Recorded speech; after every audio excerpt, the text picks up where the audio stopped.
please, our European friends, please do not think in terms of 5 or 10 years. Think in terms of 50 years. We in Asia, we have our share of conflict, of war. Maybe more disastrous, more bloody than what's been.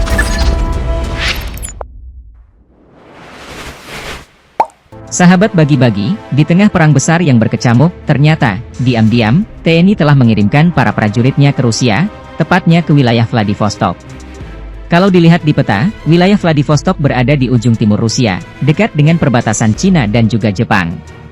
Tentu saja, muncul pertanyaan, mengapa TNI kita mengirimkan pasukan ke Rusia? Apakah untuk perang melawan Ukraina, atau ada alasan lain dari Paman Putin dan Om Jokowi? Sepertinya Amerika dan Eropa langsung marah besar mendengar kabar ini. Selain kabar TNI kirim pasukan ke Rusia, ada yang bikin panas yang bikin Amerika dan Eropa ketar-ketir.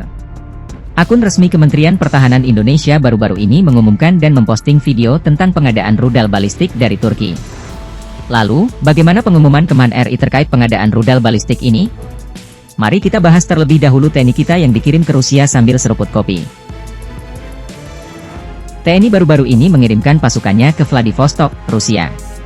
Berdasarkan beberapa sumber berita, diketahui bahwa pengiriman pasukan ini adalah untuk melakukan latihan militer bersama dengan Rusia, Cina, India, dan negara-negara ASEAN lainnya. Aduh gak bahaya tak? Di tengah perang besar yang sedang berkecamuk TNI latihan bersama Rusia. Amerika langsung bilang Indonesia pro-Rusia gitu nanti. Pelatihan ini dilakukan pada 26 hingga 29 September 2023 kemarin, tak lama setelah Indonesia menyelesaikan serangkaian latihan militer lainnya di Australia dan Jawa Timur. Amerika dan Eropa apa kabarnya? Jangan ketar-ketir mendengar hal ini.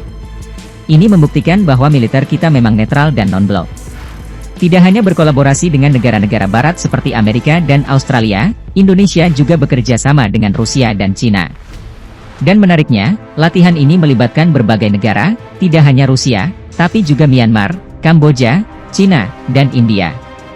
Rusia juga menampilkan berbagai alutsista berat dalam latihan ini, seperti tank, drone, dan jet tempur. Namun, dari negara-negara ASEAN, hanya Singapura yang memilih untuk tidak bergabung. Singapura mah takut sama Amerika dan Eropa. Takut diembargo ntar gak kaya lagi, uangnya langsung habis.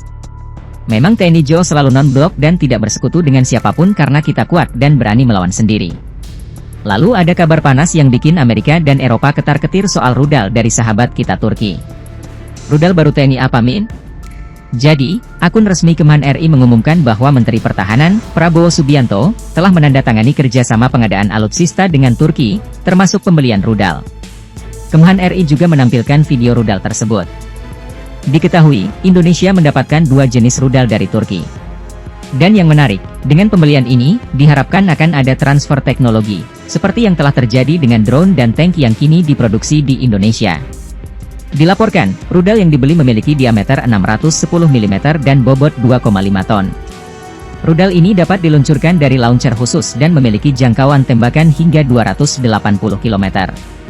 Menariknya, rudal ini juga mampu membawa hulu ledak berat hingga 470 kg dengan efek ledakan mencapai radius 100 meter. Wah, bisa buat ngerudal tetangga. Sekali klik tetangga langsung kocar-kacir cari bunker.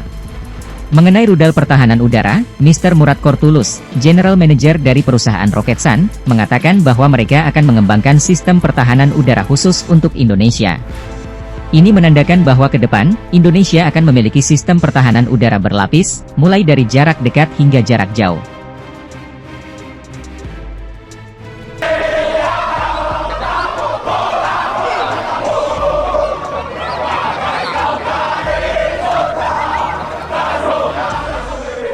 Keunggulan kita bukan teknologi, masih jauh. Keunggulan kita adalah rakyat kita. Keunggulan kita adalah demografi. Kita negara keempat terbesar di dunia. Tiap tahun ada 2,5 juta laki-laki umur 18 tahun. Ini bisa jadi aset. Ini negara Asia. Republik Indonesia luasnya sama dengan Eropa Barat. 27 negara. Kita satu negara. Mohon dengan segala hormat saya, mohon jangan ada di antara prajurit yang mengira atau